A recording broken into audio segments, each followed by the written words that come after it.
आज के इस वीडियो में हम देखने वाले हैं कि आपके 13 जून फर्स्ट शिफ्ट में जीके जीएस के सेक्शन से आपके किस प्रकार के प्रश्न पूछे गए हैं, क्या फर्स्ट फेज के मुकाबले कोई चेंजेस देखने को मिले हैं कि नहीं मिले हैं। ठीक है, तो चलिए वीडियो को स्टार्ट करते हैं पहले बिना किसी देरी के। तो देखिए, जो पहला जो प्रश्न है आपका ये पूछा गया था कि एस सोमनाथ है जो कि किसके अध्यक्ष नियुक्त किए गए हैं, या प्रश्न का लैंग्वेज कोई और होगा, लेकिन इसका जो आंसर होगा वो आपका इसरो इसका राइट आंसर हो जाएगा। ठीक है, एस जो सोमनाथ है दोस्तों आपका इसरो के चेयरमैन नियुक्त किए गए थे। इसरो की बात करेंगे तो इसका जो फुल फॉर्म होता है भारतीय अंतरिक्ष अनुसंधान संगठन। ठीक है, ये एस सोमनाथ जी हैं जो कि आपका 14 जनवरी 2022 को ही अपना पदभार जो कि ग्रहण किए हैं। इसके अलावा इसरो की बात करेंगे तो इसका जो मुख्यालय है वो दोस्तों आपका कहाँ पर है, तो बेंगलुरु में इसका मुख्यालय स्थित है और यह भारत की अग्रणी अंतरिक्ष अन्वेषण एजेंसी है। ठीक है, इसके अलावा बात करेंगे दोस्तों इसके गठन वर्ष का, तो इसरो का जो गठन है आपका 1969 ईस्वी में हुआ था। किस लिए हुआ था, तो ग्रहों की खोज, अंतरिक्ष विज्ञान अनुसंधान को आगे बढ़ाते हुए अंतरिक्ष प्रौद्योगिकी के विकास और दोहन की दृष्टि से किया गया था। ठीक है, तो इन सभी फैक्ट्सों को आप याद रखिएगा। इसका राइट आंसर आपका क्या हो जाएगा, इसरो हो जाएगा। ठीक है, इसके अलावा तो नेक्स्ट जो क्वेश्चन है आपका अकबरनामा जो पुस्तक है उसकी रचना है जो किसने की थी, ये क्वेश्चन आपसे पूछा गया था। तो अकबरनामा की बात करेंगे तो इस पुस्तक की जो रचना है अबुल फजल जी के द्वारा किया गया था। तो इसका जो राइट आंसर है आपका अबुल फजल हो जाएगा। ठीक है, इसके अलावा जो प्रमुख पुस्तकें हैं उसके लेखक से संबंधित कुछ जो अति महत्वपूर्ण प्रश्न हैं उसको हम लोग देख लेते हैं। पहला है आपका कादम्बरी। ठीक है, तो कादम्बरी के जो लेखक हैं वो दोस्तों आपका वान भट्ट है, सभी को आप याद कर लीजिएगा। रामायण की बात करेंगे तो इसके जो रचयिता हैं आपके वाल्मीकि जी हैं। रामचरितमानस के रचयिता हैं आपके कौन हैं, तो तुलसीदास जी हैं। इसके अलावा शाहनामा किसकी प्रसिद्ध रचना है, तो शाहनामा की बात करेंगे तो ये दोस्तों आपका फिरदौसी की रचना है। हर्षचरित किसकी रचना है, तो हर्षचरित भी आपका वान भट्ट का ही रचना है, हर्षचरित और आपका कादम्बरी। इसके अलावा अकबरनामा किसका है, ये आज की शिफ्ट में पूछा गया है, तो अबुल फजल इसके रचयिता हैं। डिस्कवरी ऑफ इंडिया की बात करते हैं हम लोग तो इसकी जो रचना है आपके जवाहरलाल नेहरू जी ने किया था। आनंद मठ जो पुस्तक है उसकी रचना है बंकिम चंद्र चटर्जी जी के द्वारा किया गया है।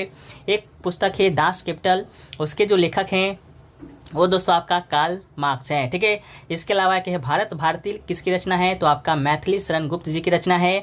और हिंदी की महान रचना निर्जा किसकी रचयिता है, तो ये आपका महादेवी वर्मा जी का है। इसके अलावा कामयानी की बात करेंगे तो जयशंकर प्रसाद। यामा पुस्तक की रचना की बात करेंगे तो महादेवी वर्मा। मदर के लेखक की बात करेंगे तो मैक्सिमम गोर्की। और पंचतंत्र की पुस्तक की बात करेंगे तो विष्णु शर्मा। एवं मैला आंचल पुस्तक किसके द्वारा लिखा गया है, तो फणीश्वर नाथ रेणु जी के द्वारा लिखा गया है। ठीक है, तो ये सभी जो पुस्तकें हैं आपको पीडीएफ में शामिल कर दिया गया है, आप लोग जाकर एक बार वहां से भी पढ़ सकते हैं। ठीक है, नेक्स्ट क्वेश्चन की ओर बढ़ते हैं। तो नेक्स्ट क्वेश्चन था आपका केंद्रीय निर्वाचन आयोग। ठीक है, केंद्रीय निर्वाचन जो आयोग है वो आपका किस अनुच्छेद से संबंधित है, ये क्वेश्चन आपसे पूछा गया था। तो इसका जो राइट आंसर आपका था वो आपका अनुच्छेद 324 यानी कि अनुच्छेद 324 इसका राइट आंसर हो जाएगा। ठीक है, केंद्रीय निर्वाचन आयोग की बात करेंगे तो भारतीय संविधान का जो भाग 15 है, भाग 15 में आपका अनुच्छेद 324 से लेकर 329 तक आपका केंद्रीय निर्वाचन आयोग का व्याख्या किया गया है। ये दोस्तों भारत में चुनाव कार्य को निष्पक्ष रूप से संपन्न कराने के लिए उत्तरदायी है।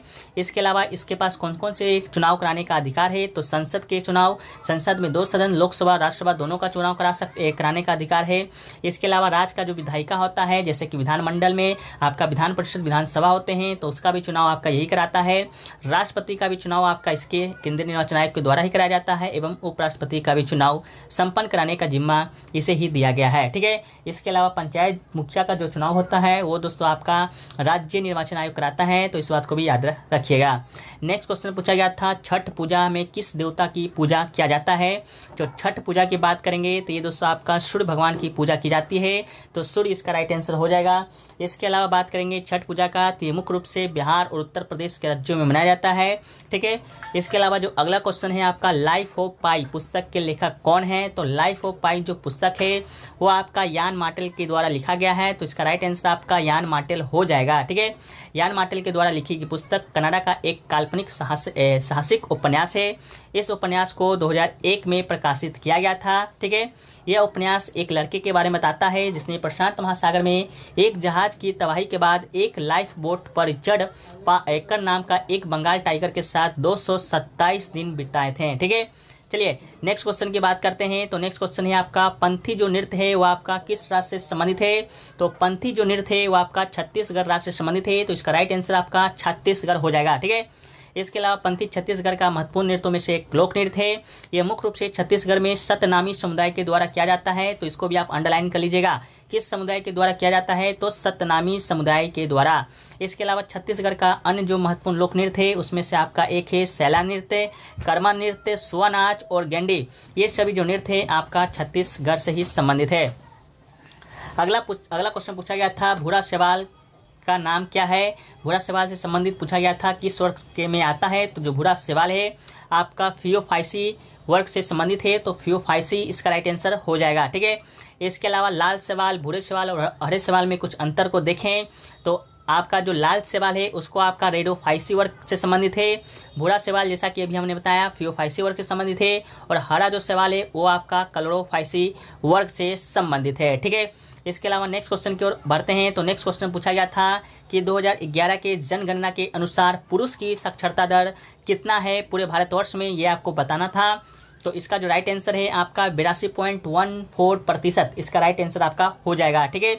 इसके अलावा देश में साक्षरता दर की बात करेंगे, ओवरऑल महिलाएं पुरुष, तो ओवरऑल आपका 74.04% साक्षरता दर है, लेकिन पुरुष के लिए आपका 82.14% था, और महिलाओं की बात करेंगे तो साक्षरता दर आपका 65.46% था। ठीक है।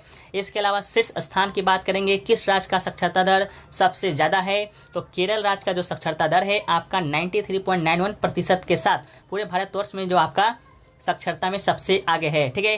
केरल के बाद आपका दो राज्य और केंद्र शासित प्रदेश की बात करेंगे तो केरल के बाद आपका लक्षद्वीप है, इसके बाद आपका मिजोरम आपका साक्षरता दर में सेकेंड और थर्ड स्थान पे काबिज है। इसके अलावा सबसे निम्न स्थान पर कौन है? तो सबसे निम्न स्थान पे आपका बिहार है, इसके बाद आपका अरुणाचल प्रदेश है, इसके बाद आपका राजस्थान है। ठीक है। तो सबसे नीचे से बिहार फर्स्ट है, फिर सेकेंड आपका अरुणाचल प्रदेश है, और आपका थर्ड है राजस्थान। ठीक है। इसके अलावा नेक्स्ट क्वेश्चन आपसे पूछा गया था जलोढ़ मिट्टी के बारे में कि जलोढ़ जो मिट्टी है वो आपका किस रंग का होता है? तो जलोढ़ मिट्टी की बात करेंगे तो ये दोस्तों आपका हल्का धूसर, ठीक है, हल्का धूसर रंग का होता है, तो राइट आंसर आपका क्या हो जाएगा?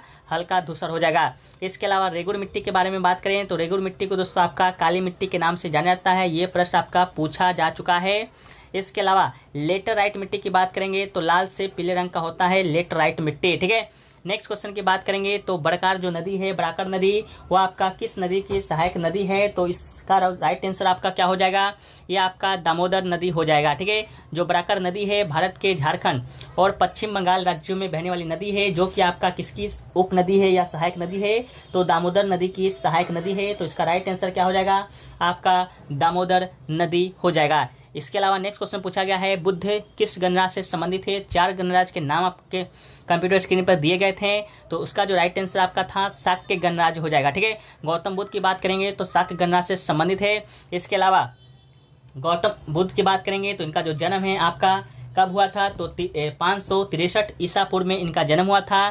कहाँ पर हुआ था? तो शाक्य गणराज्य का ही राजधानी था कपिल वस्तु के निकट लुम्बिनी एक गांव में, जो कि अब नेपाल में पड़ता है, हुआ था। ठीक है। इसके अलावा भगवान महावीर स्वामी की बात करेंगे तो भगवान महावीर स्वामी भी और गौतम बुद्ध दोनों एक ही महाजनपद से संबंधित है, जो कि आपका वज्जी महाजनपद था। ठीक है। इसके अलावा महावीर स्वामी का जन्म आपका 599 ईसा पूर्व में हुआ था, और गौतम बुद्ध का जन्म 563 ईसा पूर्व में हुआ था। ठीक है। इनका जो जन्म है कुंडग्राम में हुआ था, उनका जन्म आपका लुम्बिनी में हुआ था। ठीक है। इसके अलावा वज्जी महाजनपद का राजधानी भी बहुत बार आपसे पूछा जा चुका है, तो वज्जी महाजनपद की जो राजधानी है आपका वैशाली, इसका राइट आंसर हो जाएगा। इसके अलावा आपका गौतम बुद्ध के जो पिता थे शाक्य गण के प्रमुख थे, और शाक्य गणराज वज्जी गणराज के 8 गणराज्यों में से एक था। ठीक है। इसके अलावा वज्जी महाजनपद की बात करेंगे तो प्राचीन भारत में 16 महाजनपदों का जो जिक्र है आप लोग सुनते हैं, पढ़ते हैं, वो उसी में से आपका वज्जी महाजनपद था, जिसकी राजधानी वैशाली था। इसके अलावा मगध सबसे शक्तिशाली महाजनपद था आपका 16 महाजनपदों में, जिसकी राजधानी आपका ग्रीवर्ज था। ठीक है। तो चलिए फ्रेंड्स, आज का जो वीडियो है हम यहीं पर समाप्त करते हैं। वीडियो पसंद आए तो वीडियो को लाइक कर दीजिए, चैनल पर चैनल को सब्सक्राइब जरूर से जरूर कर दीजिएगा।